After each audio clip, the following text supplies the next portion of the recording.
आपण देवाला कधी धन्यवाद देतो जेव्हा सर्व काही चांगलं होतं. पण एक प्रश्न आहे, परीक्षेतही आपण धन्यवाद देऊ शकतो का?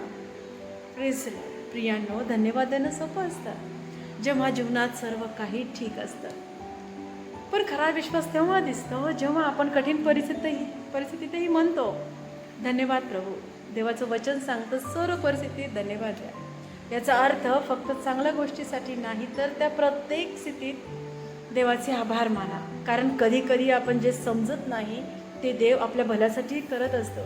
परीक्षेत धन्यवाद देणं म्हणजे समस्येकडे नाही, तर देवाच्या योजनेकडे पाहणं आहे. येशू यानेही क्रुसाच्या आधी पित्याचे आभार मानले. ते जाणत होते परीक्षा येईल, पण त्यानंतर विजयही येईल.